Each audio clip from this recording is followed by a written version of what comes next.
pass over the welcome to our President Robert Boyd, and we'll keep the chat box open with the mentee instructions for those of you who have just joined. Thanks, Andrea. Hi, everyone, and thank you for joining us today. My name is Robert Boyd, and I am the president of the School-Based Health Alliance. On behalf of the Alliance Board, our staff, and our state affiliates, please know that the welfare and safety of you, your teams, and your families are our utmost concern. We pray that you are well and safe. It's my honor to welcome you to today's SBHC peer-to-peer listening and learning session focused on clinicians. We're so glad you joined us. We also have representatives from our state affiliates, state program offices, and some Alliance board members also joining us on the call. We've been hosting these listening and learning sessions every week, and over the last 6 weeks, the Alliance has led, sponsored, or participated in webinars, town halls, and sessions like these that have drawn well over 10,000 participants. We have many more coming.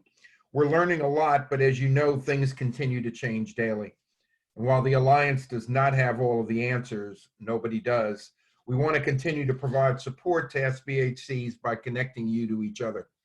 In the coming weeks and months, we'll be bringing you more topical sessions focused on the issues that you have raised in these sessions. So please be on the watch for those. Finally, as you know, we've canceled this year's National School-Based Healthcare Conference in Denver. We're sorting through the most relevant offerings, and we will be bringing those to you as well. For today's session, please know that there are no right or wrong answers to the questions we're asking. We're interested in learning more about your individual experiences and opinions. Your opinions are critical to shaping the future content that we deliver in order to address your needs. So now I'd like to introduce our 3 facilitators for today. You've already met Andrea Shore, who's our Vice President of Programs. Paula Fields is our Director of Programs, and Miranda Robinson Perez is one of our program leaders as well. So I'm going to pass this to Andrea, but thanks for joining us today and stay safe. Thank you so much, Robert. As Robert mentioned, I'm Andrea Shore, and before I get started on sharing our opening, I welcome those of you who have just joined. We have instructions for you in the chat box of how to join part of our discussion today through an online platform called Menti. So we'd love it if you could pull up a second web browser or pull out your phone and go to the website in your chat box, which is menti.com. And then Paula has typed into the chat box the code for you to enter. You'll then be prompted to enter your name and organization. And this is one of the ways we're going to ask everyone to respond to questions today.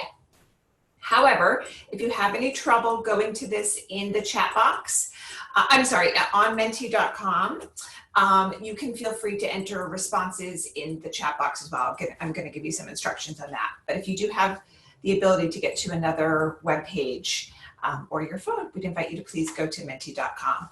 And Paula, maybe if you could pop it in the chat box again. I think people who joined a little after might not see that initial chat. That'd be great. Okay, so welcome to today. We are the School-Based Health Alliance and working to improve the health of children and youth by advancing and advocating for school-based health care. We believe that all children and adolescents deserve to thrive, but too many struggle because they lack access to healthcare services. School-based healthcare is the solution, bringing healthcare to where students already spend much of their time, in school. This is a snapshot of today's agenda. I'm going to point you to some of the COVID-19 resources we've been collecting, share a little bit about the Zoom platform for you today and how we'll follow up with you after today's listening and learning session. Then we'll dive into our discussion questions, and then we'll wrap up with a brief reflection. The Alliance remains open and working to meet the new needs of our field.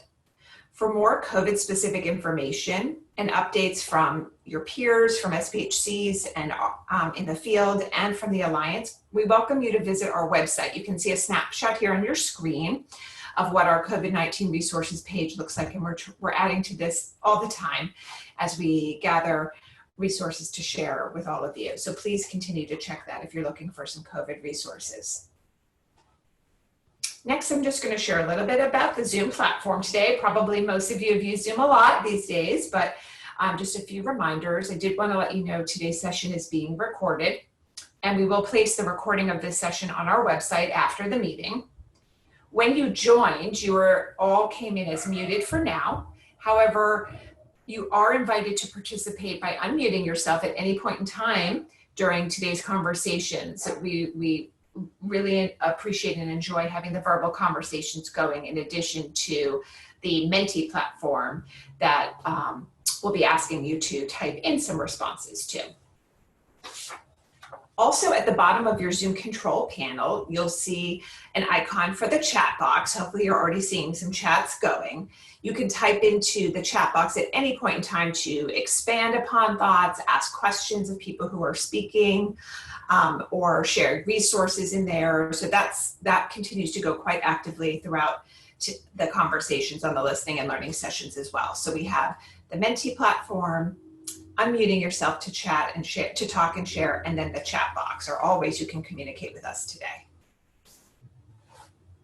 After today's listening and learning session, we'll send you a follow-up email. It will contain the recording from today and the slides, a link to our COVID-19 resources webpage, and we're also going to include a brief survey asking you to identify topics that you are interested in us addressing in potential future virtual offerings. As Robert mentioned before, some of our convention workshops will go virtual, and we'll continue other types of virtual sessions building off of these listening and learning in the coming months. So we welcome your responses on what you'd like to hear about and discuss further with your peers. We're also going to include in the email an invitation to Basecamp. If you're not familiar with Basecamp, it is a communications platform that's real-time, it's online, and it's a way that we can message a set group of people. You can all message your peers and continue these conversations, as well as upload resources that we're starting to sort by category in there. So it's a great way to get real-time thoughts and questions out to each other as we're all muddling through these challenging times. So today's topic is mental health. And to start our discussion and sharing, we will begin with using the Menti platform.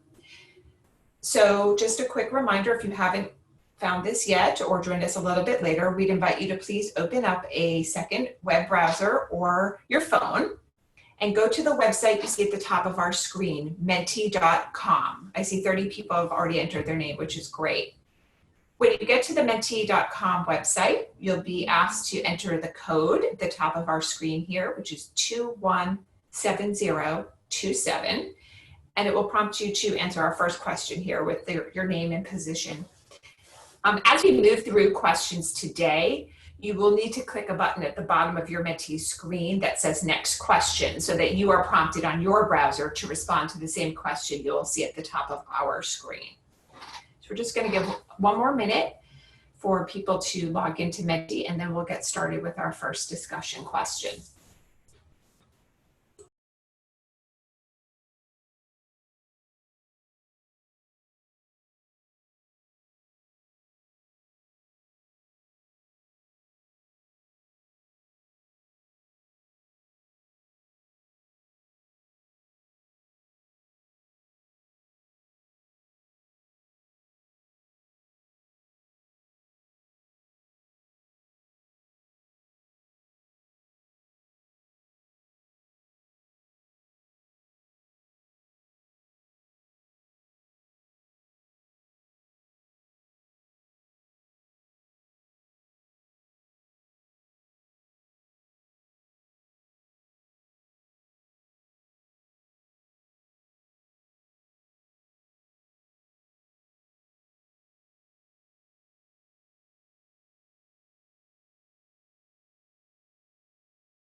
Okay, it looks like we've got about half the people who've logged into Menti.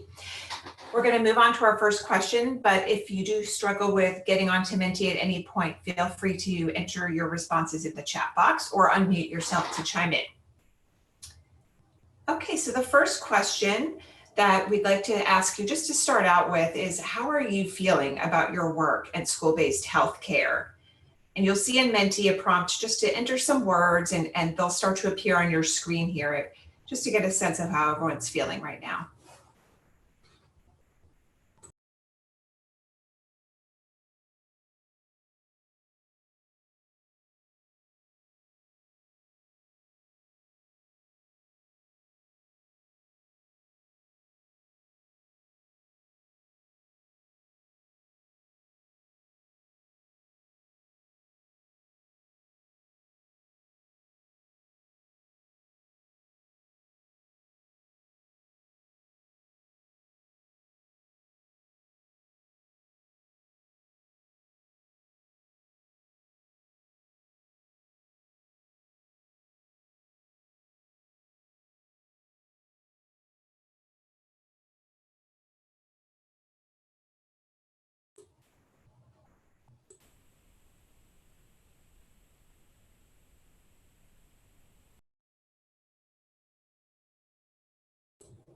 You'll see the word cloud starting to form on the screen, and some of the words that are larger means that more than one person is entering that word. So you can get a sense here of what's rising to the top. We see uncertain, overwhelmed, grateful and motivated, worried, concerned.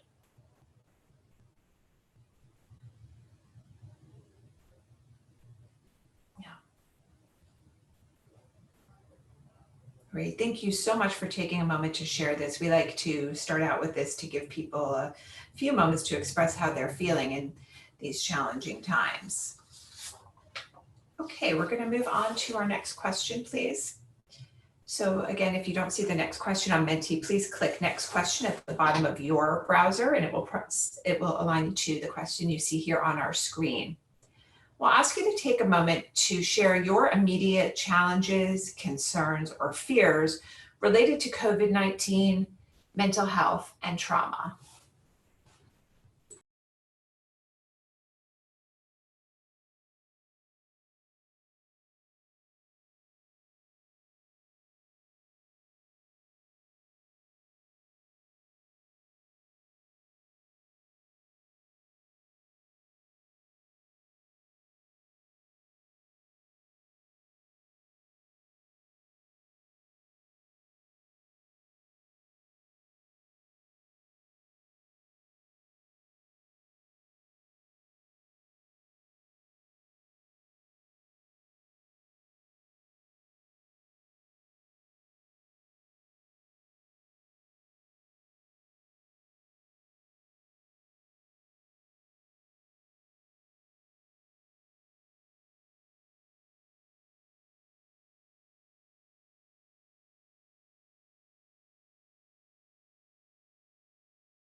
Great, thank you so much. What we're going to do is, as we have some conversations today, we will likely touch on a lot of these challenges and how some of you are starting to address these or thinking about them. And so we'll tie it back to these responses a few times today. But we do see here depression in the middle, access, funding, grief, anxiety. I saw suicide a few times, and depression, and staff burnout.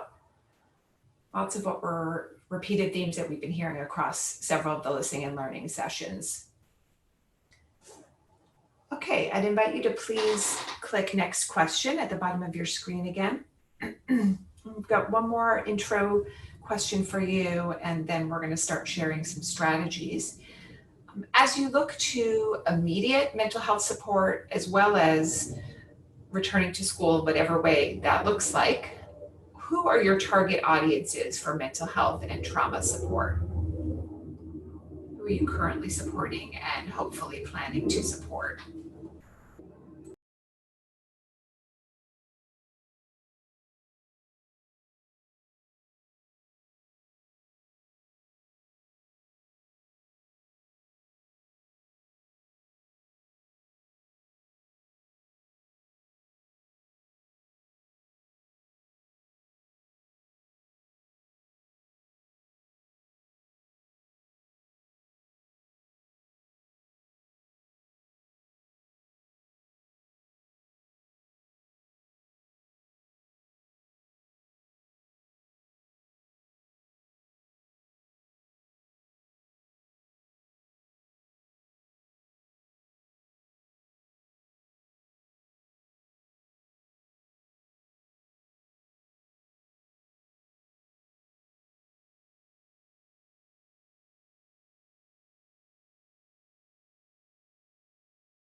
Great, thank you. As these are rolling in, I'm curious to hear if anyone's willing to unmute themselves or share more in the chat. Several of you mentioned staff, and I also saw a comment about fearful staff. Could you share if you're talking about school staff, SBHC staff, a little more about who some of your targeted groups are related to staff?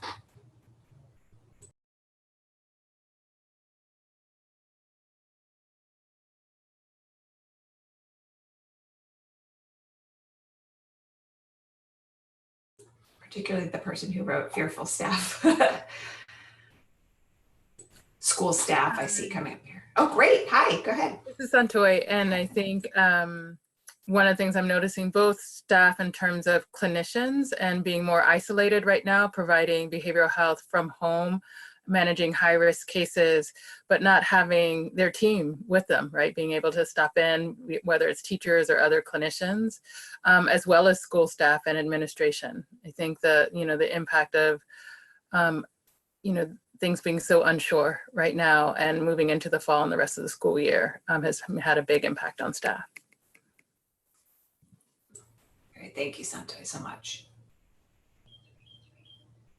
Okay, and we're going to dive into how you are starting to or are currently serving some of the populations that you mentioned here. So you'll see the next question pop up on your screen. This is where we really like some details from you about what are some of the ideas, resources, best practices, anything that you want to share, new innovations you're trying on about how you and your team are addressing or plan to address mental health and trauma. So all of those groups that you mentioned before and some of the fears you mentioned earlier, what are some of the strategies you're using or planning to use?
These are so innovative and exciting to see up on the screen already.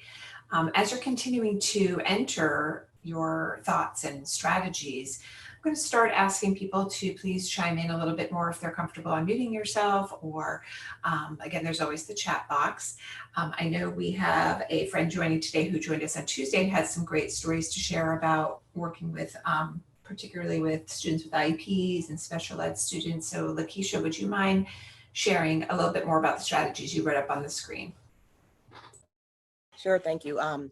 Our school district has developed multiple task force, and we are using social workers, guidance counselors, teachers, administrators, different community stakeholders to participate in the various task force that we're developing, so we can really develop like best practices and protocol that we're going to follow, specifically with providing and ensuring that students can get the mental health support that they need, like within the community. So we brought in community agencies, like our local hospital, basically a representative from every counseling agency that's services the school district of Lancaster. So that way, when we're developing like processes and procedures, everyone's on board and we know what their particular program can offer, what the referral process looks like, really to try to streamline things. So I like it because it's just not social workers or it's just not guidance counselors. We're really bringing everyone to the table so they can contribute from their lens and let us know like what they feel that the needs are. And then, inviting different people that we think can meet those needs to participate and figure out how we actually develop that and then implement it to make it be successful. And then obviously doing like some tracking of like referrals and success, so we know, are we actually making the connections that we are trying to make with our students and our families, like through this referral process. Wonderful, thank you so much. I saw a couple other responses actually that also mentioned task forces. Is there anyone else who would want to share how they are either sitting on or their colleagues are sitting on and serving as part of task forces during these times to address mental health needs of the students or families or staff?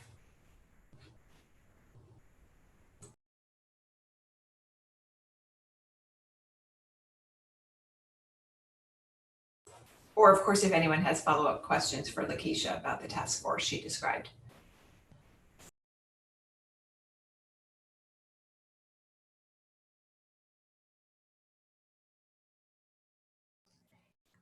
This is Lakeisha again, and I can just kind of like elaborate a little bit more so you know about this various task force, because I did say that there are Great. several. Yes, please. We have one specific task force that focuses specifically on reopening, leadership, action, and team responsibilities. So like that particular team like oversee the development, implementation of the comprehensive school reopening plan. They're the ones that are going to like monitor like specific data to our county and our state, look at performance indicators related to the plan, developing and monitoring project milestones, and collaborating with the community stakeholders for planning and reopening.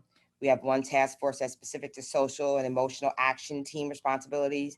So that team is going to like create and implement plans to address the social emotional health of our students, staff, including trauma, anxiety, depression. And we're also going to evaluate like what is preventing our teachers from being able to teach and our students from being able to actually learn. We have a health, welfare, and action team. So like they're going to be working on just strictly development on implementing like social distancing protocols, like in all areas of education. So from the classrooms, playgrounds, cafeterias, school buses, what does that look like? How do we ensure like the school and everything that students utilize and staff are being cleaned properly? Also looking at high-risk students, such as those that are living like in transitional spaces, are students with multiple disabilities, students that may be home alone due to parents, having to work, and anyone that's experiencing like mental health trauma just due to being unable to return to school and the effect that not having that connection is having. And then we have an operations action responsibility team. So that's really looking at equitable access for all of our students and ensuring that all of our students are being given what they need, and that teachers are modifying their education to align possibly with students that have IEPs or multiple disabilities. Also ensuring that when we're providing meals for students, that that's happening, and we're making sure that students aren't getting missed because they maybe can't get to one of our sites that distributes to parents can't get there, like to pick it up and transport it. So like we're looking at that. And then we also have a community actions team, and that's kind of where we're like bringing in like parents, students, staff, different community members. And that way, that's more like our public relations team, for lack of better words. So that way, you know, we're communicating. We have like one set of people that is communicating all that information, like whether it be to the media, on our district website, through paper mail that goes out to families, so they know what's happening, and make sure that everybody is getting like the same information. And whether you have your internet, you know, your phone's disconnected, we're making sure that they're all getting that information and putting it out on multiple platforms. Wow, that's fantastic. That's a lot of task forces, and really helpful. And we actually have a great follow-up question for you, Lakeisha. How are you including students in the task forces? What we've actually done as like we have at the middle and high school level, we have students that have like volunteered as like we have like web leaders. So there are students that have already been picked throughout each grade level previously to like support during the school year when students are actually in school. So that's one of the ways we've kind of transitioned the role that those students play, with typically helping other students when they're entering the school, kind of being like their guide and like their go-to resource. So now those students are doing those platforms electronically and having like sessions with students. For elementary school kids, we've actually reached out to family members to see if they're willing to like support the younger students to see like what they need. But most of the students are all volunteers, and they're students that actually have been like, they've already written kind of like a little essay or a response of why they feel like they would be like a responsible web leader. And then the staff at all of those schools actually sit and vote on what students, you know, participate. And then those students are supposed to like represent like the student, you know, population and report that information back and forth. And when they have concerns, they bring that to the table for us. Fantastic. Great. Thank you. You're getting lots of applause in the chat box. Thank you so much for sharing. Oh, great. And I'm seeing from Melissa, do you mind sharing how you're working with your Youth Advisory Council on the planning and strategies? Sure. I'll unmute myself here. So at our high school, we have a very active Youth Advisory Council. And we have a staff person who organizes that. And they also, one of their projects they started last year was a food pantry for our school. So they're still running the food pantry. They meet, they have a virtual Zoom meeting on a regular basis. They have our school has like several different social media platforms that they're reaching out to students and each other through. So we're utilizing that as well. But our students have been, are doing a lot of outreach. So they're staying very engaged, it sounds like, during this time. That's fantastic. And where are you based? Do you mind sharing, Melissa? Where are you? In Milwaukee, Oregon. Okay, great. Thank you.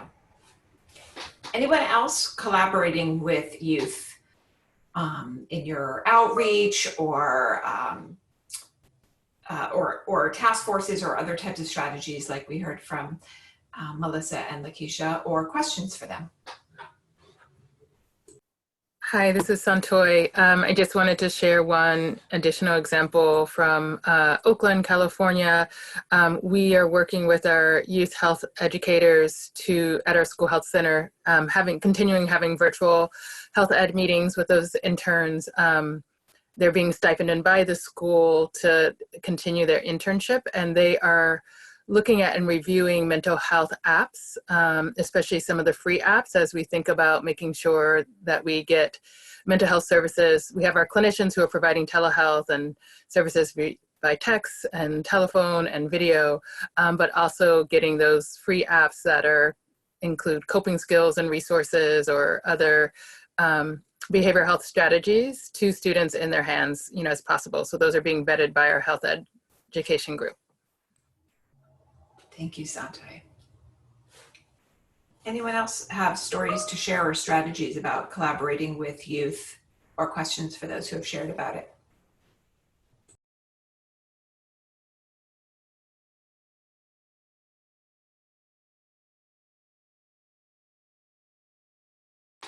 So one strategy I see scrolling across the screen that came up on Tuesday, but we didn't have a lot of stories about that. It would be great to hear if anyone has strategies to share, is I saw some, at least once up here, the mention of group sessions via telehealth. If anyone's doing that, would you mind sharing how you're doing that? We did have some questions about it in some earlier listening and learning, so we would like to be able to share that broadly in a report into those on today. How are you providing group sessions via telehealth?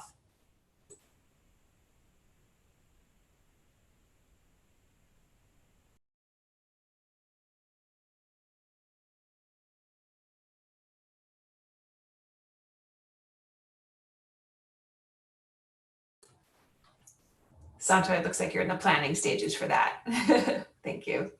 Hi, this is Lakeisha, and I know Great. that the last time I was here, like I posed that question because I've kind of found it to be somewhat of a struggle for confidentiality and other reasons. So what I've done to kind of try to get around it, I'm not able to actually bill for the service because I'm not like looking at the students even though we're like on a platform where they're responding like in real time, but I pre-record myself as if I was doing like one of our regular group sessions, and I have questions and chat boxes throughout the time, and the students actually all log on at a certain time. So I create like a course, put those students in the course for each of the schools that I work at, and the groups are at the exact same times that they would have been like when I was actually going to the classroom. So it's kind of keeping that familiarity and that consistency with them.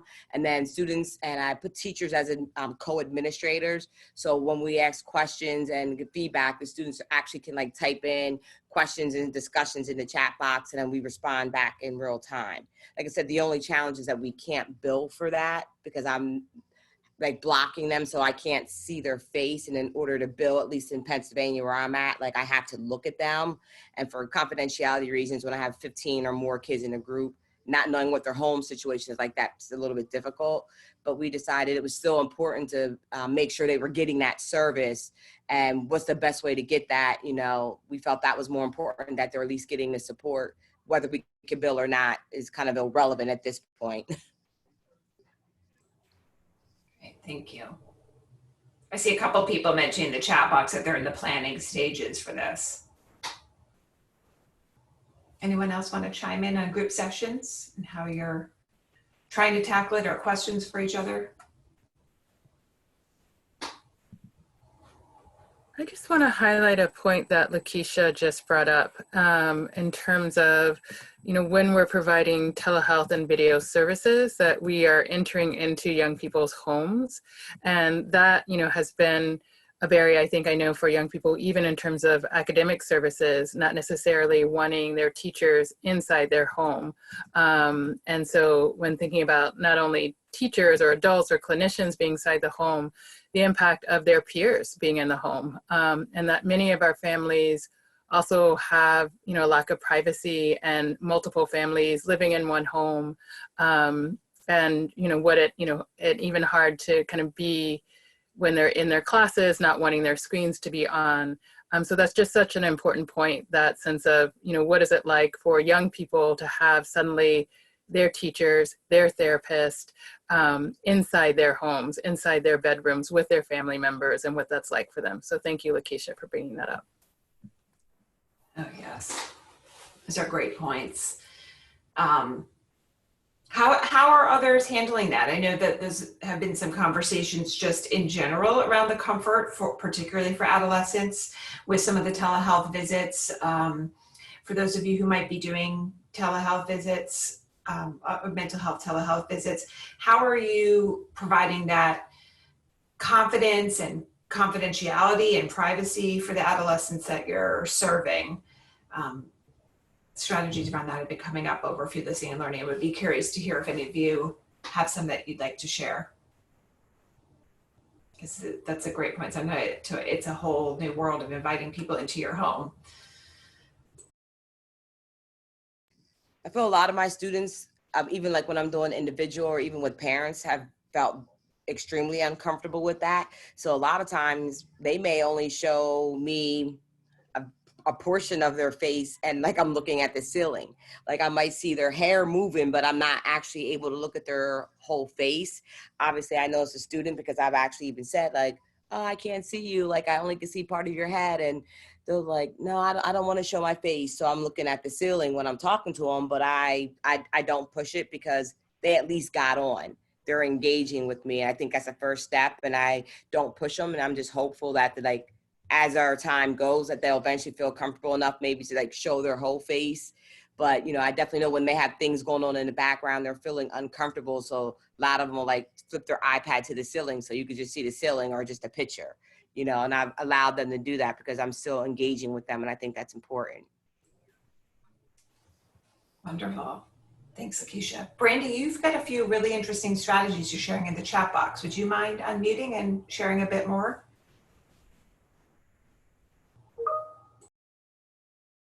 So some of the stuff that we're talking about with our kiddos, we have our kiddos take walks, and sometimes we have like a scavenger hunt or something that we're doing with them while they're doing that. Talking about coping skills, helping them with breathing, things like that.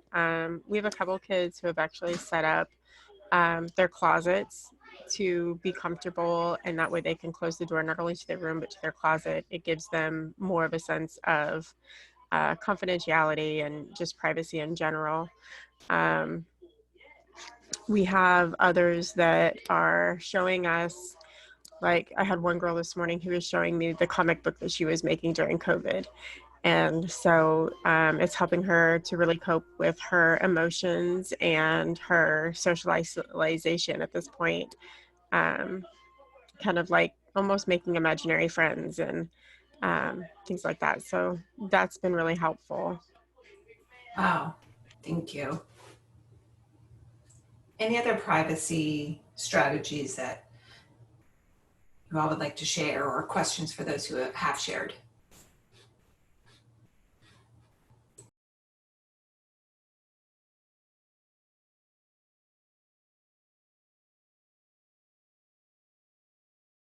Andrea, this is Katie. Yeah, hi Katie, go ahead. I haven't actually used this technique, but I did hear from another group yesterday that was actually using empty parking lots. So obviously it would depend on the layout of your parking lots, but they were meeting in person in empty parking lots in lawn chairs 6 feet apart. So that was the first time I'd heard that. Oh, that's interesting. Were they doing that as individual sessions or group sessions? You know, I heard about individual, but it could in theory work as a group as well. Great, thank you, Katie. And I see some mentioning of scavenger hunt and escape room games have been successful to help students get more comfortable showing faces because they're competing against each other. That's a great idea. One of the things that we're going to be doing for groups, or that we've talked about doing for groups, is, sorry about that, having parents transport their kids to a meeting place like a park or something like that, bringing a picnic lunch, and then we can be safely spaced out while we're still able to talk and meet, and they have a little bit of social interaction that way. Yes, great. Okay, thank you so much. These are so creative. Thank you all. So another theme I saw coming up a few times was outreach and support to parents and guardians. And it would be great to hear a little bit more about that. Looks like some people are emailing parents, some are providing virtual times for parents. So if anyone who chimed in about support to parents would be willing to unmute themselves and share a bit more, that would be great.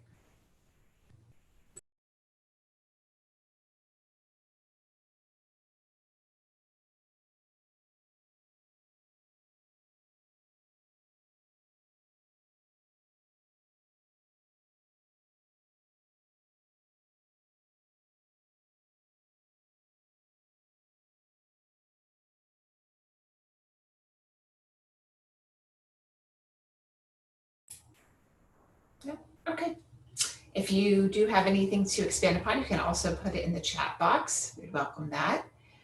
One thing that we are trying to pay a bit of attention to as a lot of people are turning to telehealth for the first time is, and I do see in here that a lot of you are mentioning that, can anyone share if you received trainings on telehealth, on the platforms? How did you select what platform to use? Did your staff all have to get trained on a particular platform?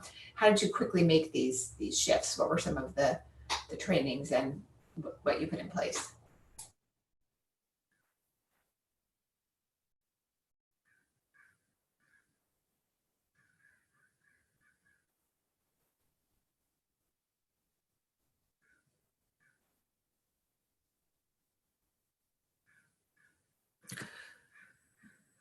Hi, Andrea. This is Santoy. I want to, I mean, yes, I feel like I work for a hospital-based FQHC, and so we were fortunate that we already had a platform, a HIPAA Zoom that we could use. I feel grateful for the California school-based, not California, sorry, there was a training early on by the Center for School Mental Health that was put on telehealth, probably like the last week of March, that I had all of our team look at, and that was helpful. I think that was some things also in collaboration with the Alliance. But I wanted to go back to what you asked around engaging families. And Sure. one of the things that we've experienced is, and that I saw that in the word mashup, I don't know what to call it, but definitely the increase in suicidal behaviors and risk behaviors, given that this is a time of great, just more isolation for especially for our teen population, and more distress. And, you know, we're seeing increase in depression, increase in anxiety, and also for us within in the past 2 months, we've had 3 incidents of suicidal behaviors that have led to hospitalization, which is in much higher rate than we normally have. And I know that's similar across, you know, other districts here in California. And so part of, you know, we have more access to parents, which is helpful, and caregivers, but we've also had to, you know, engage caregivers and parents in providing risk assessments for young people when we, you know, were aware of that young person had possibly engaged in a high risk behavior. And, you know, some of that information in one instance came, you know, from a very vague text.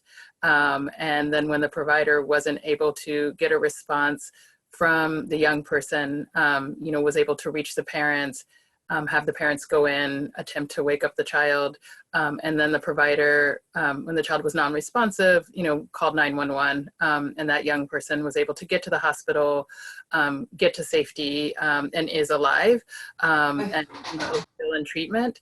But I think, you know, and there's been, you know, some other places where we've had to really engage parents in providing risk assessments. And I think for many of our behavioral health clinicians, you know, throughout the nation, needing, you know, especially in working with adolescents, having to, I don't know, I want to say like listen even more closely, having to discern, you know, from a text or a phone call or a response, you know, really having to reach out and stay in contact, you know, with young people, adolescents, with family members when that is indicated in their treatment, but to, you know, just stay in contact, right? Like with that young person or with our clients, you know, and that we're all holding, you know, generally telehealth would not be indicated for the level risks that some of our young people are experiencing right now. And I think that's kind of the paramount piece, is that we're all innovating and adjusting and holding, and really, you know, how do we be a lifeline, a point of connection,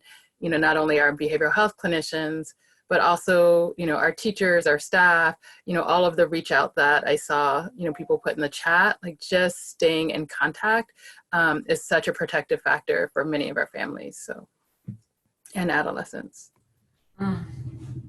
Yes, and I see some others chiming in a little bit on that as well.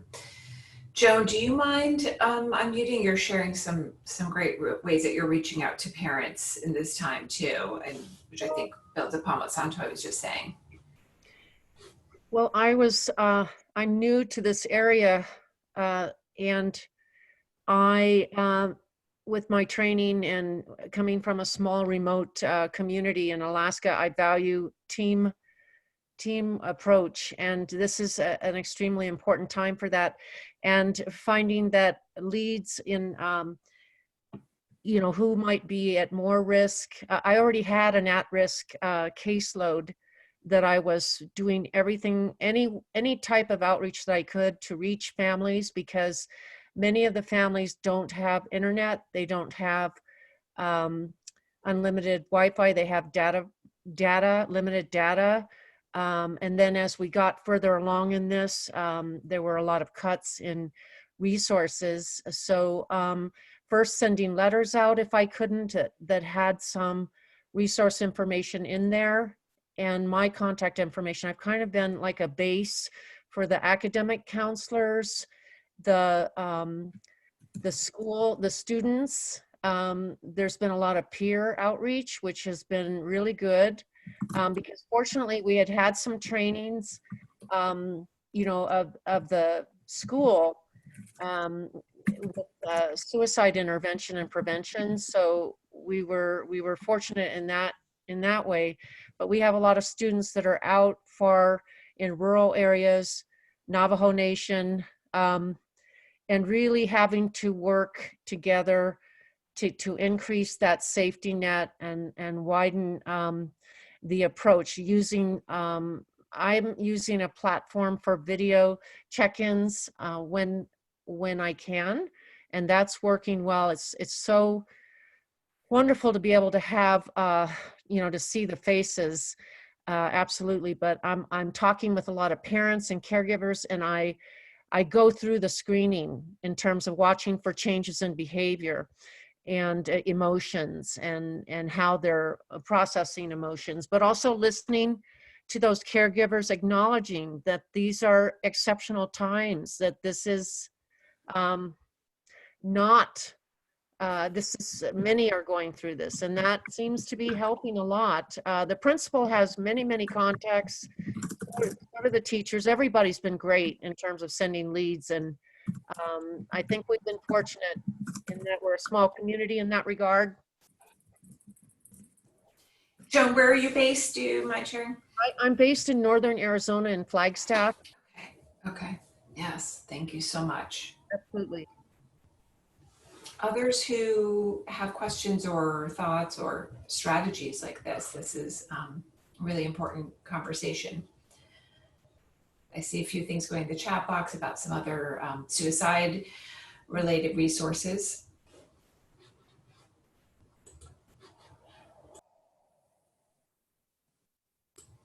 We did have one person who shared on Tuesdays, and I'll add this to the base camp afterwards and try and drop it here in the chat box, but she shared some tips that her state is recommending for virtual signs of child abuse to be on the lookout as you're providing care via telehealth. Oh, yeah. Okay, I'm gonna need to get here. No, here, right here. No. Oh, I think we hear someone who is unmuted. That's me. I'm trying to fix this. Oh, okay, hey. Did you mute me? Yep, I think so. Maddie got it. There we go, Jen. You got it. I know, personally, Andrea, this is Lakeisha. I've had to be more like willing and just super flexible, like with our schedule, because some of our parents are working and are essential workers and are being like mandated to work extra shifts.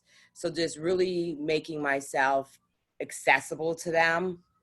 Whereas like when you're typically in the school year, like when your day is done, for the most part, you're done working, and realizing like right now, we have to be available. So like if a parent's able to talk when they get off of work at 7:30, because they work, you know, 7 to 7 or 11 to 7, make yourself available and don't like rush them off the phone. Like if that's when they can talk, because I've had parents be surprised that I said, like, what time works for you? And they said 7:30. And I said, well, okay, I'll reach out to you then, because they've had teachers say like, well, I'm done at 3:15. Right.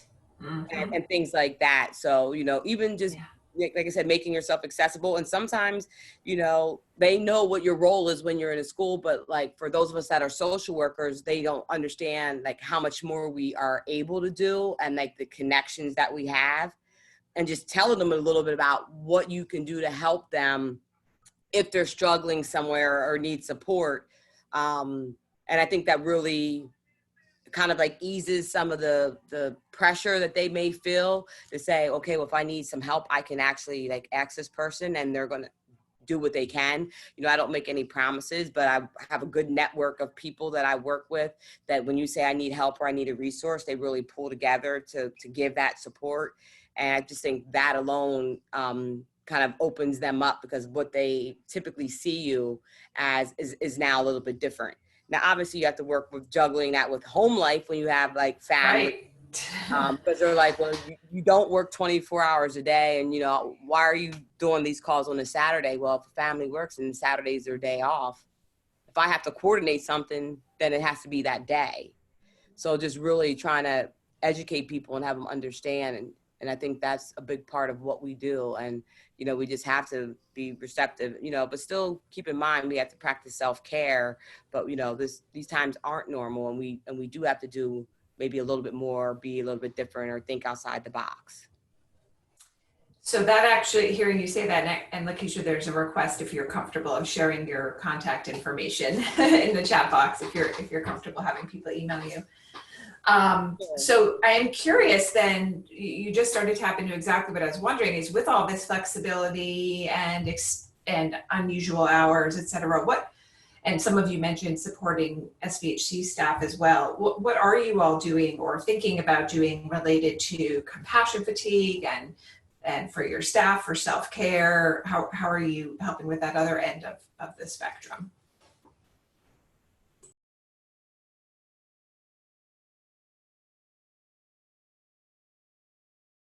So for us, our supervisor meets with us every Tuesday morning, and he does a check-in for our personal self-care and gives us ideas. He's walked us through meditation. We have a lot of staff that has reached out and has offered counseling services if we need them on the side. Thank you, Brandy. What are others doing?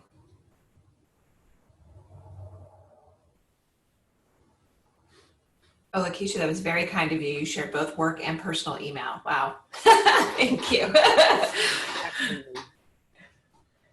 I know what I did with some colleagues today, and I cover multiple schools, so I try to do different groups with each colleagues, but like something as simple as, you know, we're talking about like everyone being zoomed out, but then to have like a Zoom meeting and we start out like doing like categories or a scavenger hunt with the staff.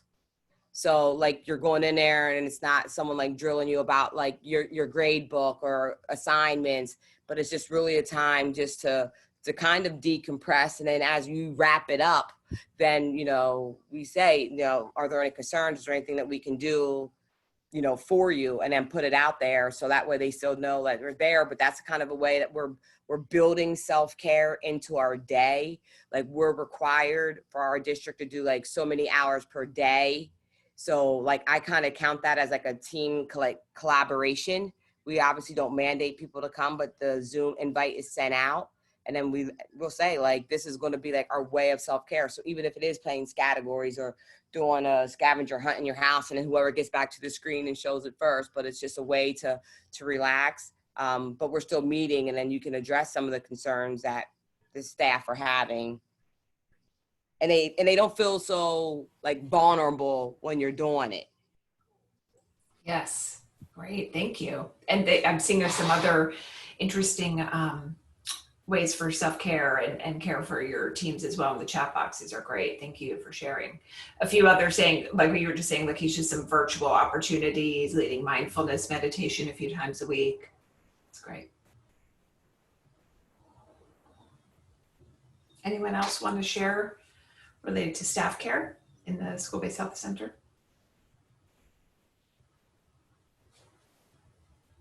Joan, what did your school climate committee organize? You mentioned in the chat box some great activities. Go ahead. Yeah. Right away, the administration set up virtual yoga for us, which was a wonderful treat. Earlier hours on Mondays, that's been great. Then the school climate committee, they've had all kinds of different activities for the staff, including send in photos of your favorite pet, and they have pet of the week. They had a trivia, kind of like the scavenger thing, but trivia quiz contest every week. They had do a tour of your home or your crib. They had Takeout Tuesday, and people would send in pictures of their favorite food. They've had, I think we're going to be having a happy hour meeting at the end of school, a virtual, to just review the semester. So that should be good for the staff. I can't think of any more right now. Those are great. Thank you. Yeah, it's been really good. Wonderful. Thank you so much. Anyone else have thoughts before we move on about staff care?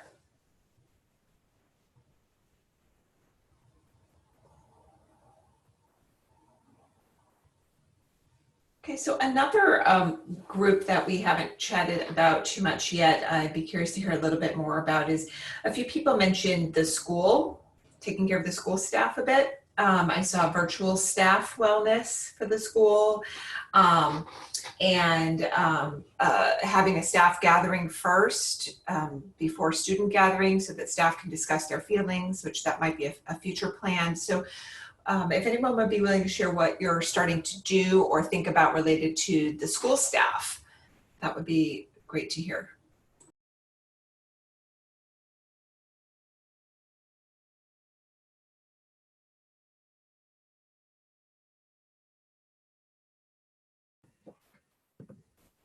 I know the administrators at one of our schools, and I thought it was really good. So they did it, and I shared it with the other schools, so they kind of jumped on.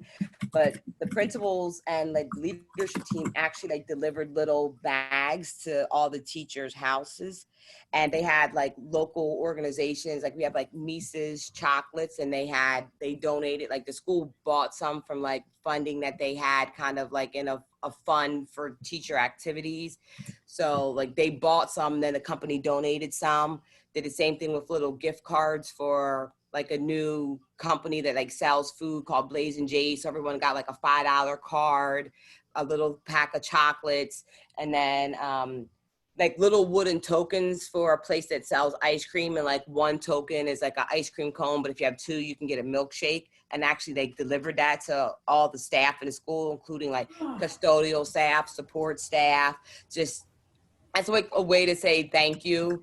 So, and I thought that was like really nice. The gift card was nice because that was like a virtual one. They just sent that to you in a text message, but the other little stuff that they dropped off, and they're for all companies that are still currently open. So it's giving those companies business, but then still showing your staff like, hey, we're thinking about you. And, you know, just a small token of appreciation, and other schools really jumped on that. So I thought that was really nice.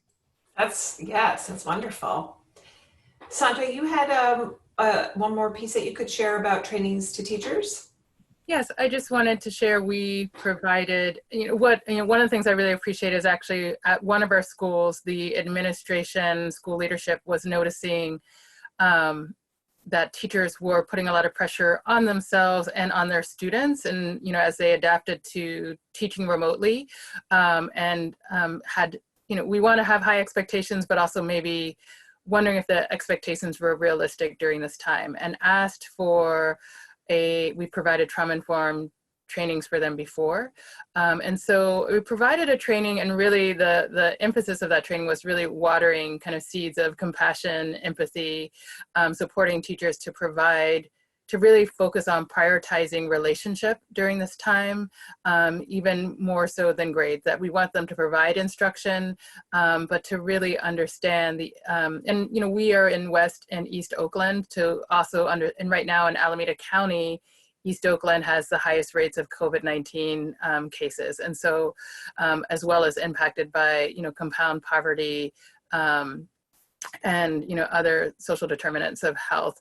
And so really reminding teaching community about the communities that we serve, and supporting them to prioritize relationship. And then some of the other schools that we work on with heard about the training and asked us to provide a similar training to them. And one moment that I was most moved by was a different school that, you know, again, the leadership there hadn't requested, but they heard about it and asked us to come. And so we provided a similar virtual training.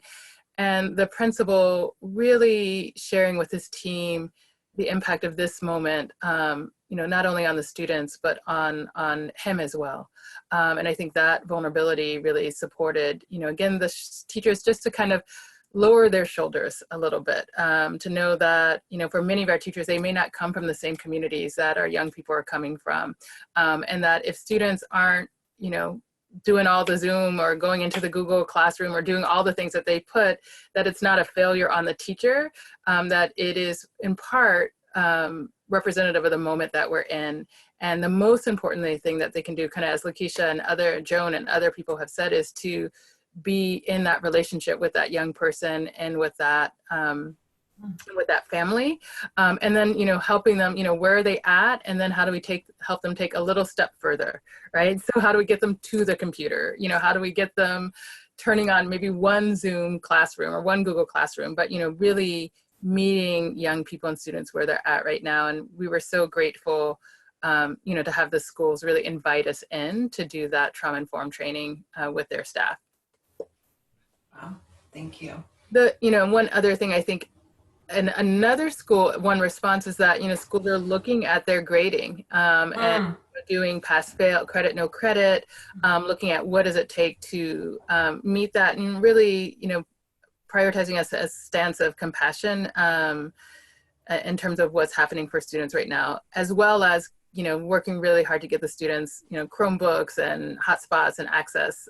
So, you know, I feel grateful for our partnership with the district and all the things that they're doing right now. So thank you so much. And thank you for hosting this listening session. Thanks, Sandra. It was really helpful. And I see Sharon mentions in here also some support to school staff through Wellness Wednesdays for all district staff. And she indicated that their team of licensed therapists shares webinars, mindfulness activities, and self-care tips. I'm wondering, Sharon, if those are getting good attendance, what's some of the response to that, if there's anything else that you want to share, if you wouldn't mind unmuting. Oh, sure. Yeah, so there are 7 of us in terms of licensed therapists. We are school mental health supervisors, and we provide care throughout the district, typically crisis response and doing, you know, trainings and trauma-informed practices and things like that. And so in this time, we've kind of transitioned into really supporting the staff who are more on the front line, so to speak, with the students, you know, the school counselors, the teachers. They're, you know, the first ones to hear about the different situations going on with kids and really wanting to equip them and support them in all that they're doing. So, you know, we're just kind of going through different practices that, you know, providing a space for them, first of all, to come and share about, you know, what they're going through, but really just receive some tools and tips to take good care of themselves, doing some mindfulness practices and things like that. We're having pretty good attendance, I would say. From the first week we offered it was at the end of April, and we've continued through the month of May, you know, probably ranging from 20 to 50 participants. Wow, that's fantastic. Thank you for sharing that. Mm-hmm. So building on I think a lot of what you're all talking about in the last couple sharings, both with the students and with the school staff, is very connected to that relationship building and outreach. And I'm wondering for any of the populations you've talked about, parents, students, school staff, are there some new ways you're outreaching to let them know that you're there? We've been hearing some different outreach strategies across some of the different listening and learning sessions, and wonder if anyone today has some new ways you're reaching out to families and school staff than you've done before.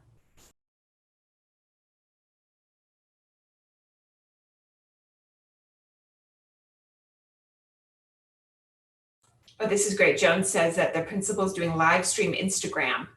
That's impressive. I will tell you, the students absolutely love it, and he's so good at it. It's amazing. There will be, the first time there were a couple hundred students on there just blasting questions at him, bombarding him, and he was answering them right and left. It was very impressive. It seemed to be a good, he's done 3 of those so far. That's amazing. Yeah, other new ways of doing things like that for outreach that anyone would like to share? Particularly the students that Sanjay was just talking about too, who are just maybe are having challenges even logging into school. How are you finding out about them and reaching out to them?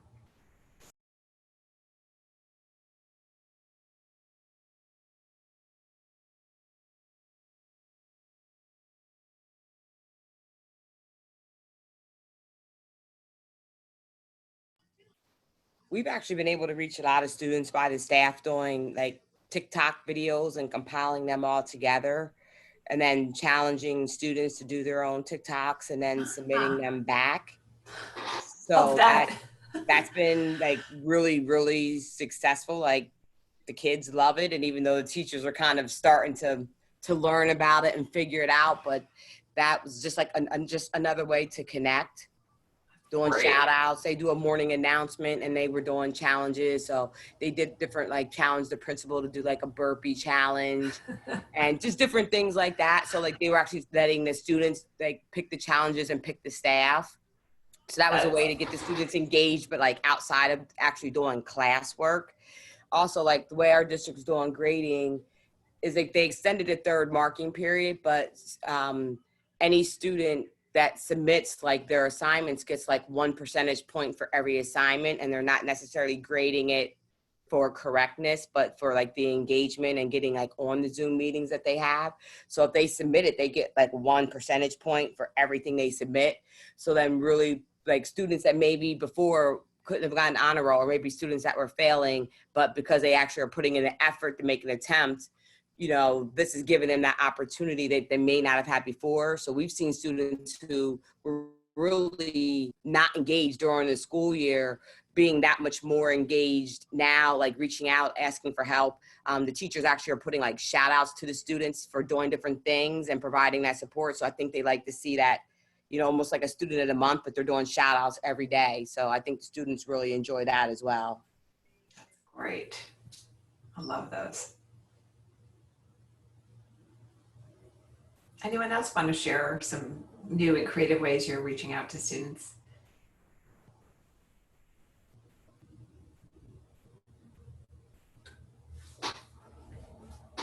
Okay, so the last question I just would ask the group, and then we're winding down on time, is I saw a couple people mention not just the outreach to school staff, but some trainings for school staff, and Santoy talked about it a little bit. And I do see mental health first aid scrolling through here in QPR.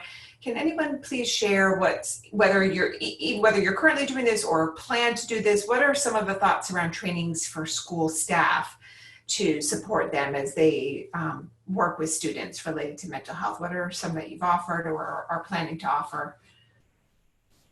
Or any other resources that you found that you're sharing with school staff to support students' mental health?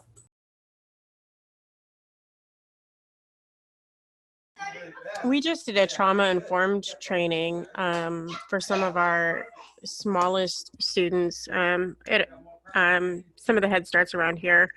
And we gave them a video and then gave them specific information on trauma behaviors that they could expect to see in the classroom and resources to help them with those students. Yes, great. Thanks, Renee.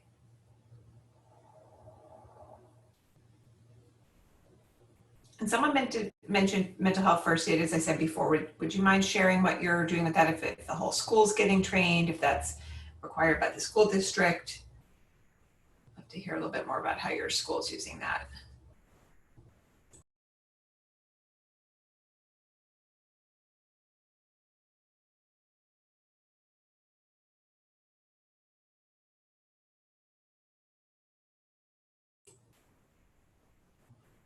Okay.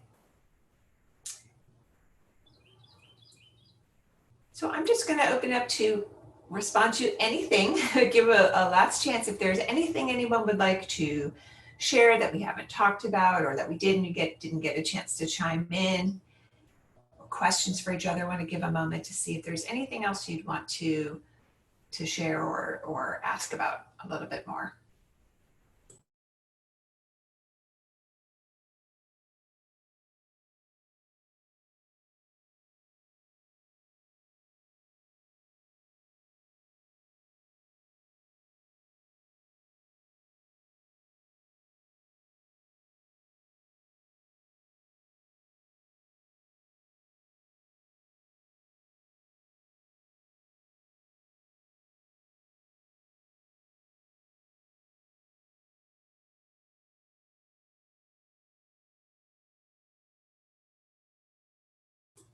Okay, then I think we're going to move on to our wrap up. This has been really fantastic, and you've all shared so many wonderful strategies and asked each other great questions. Thank you so much. So we just have one closing question for you.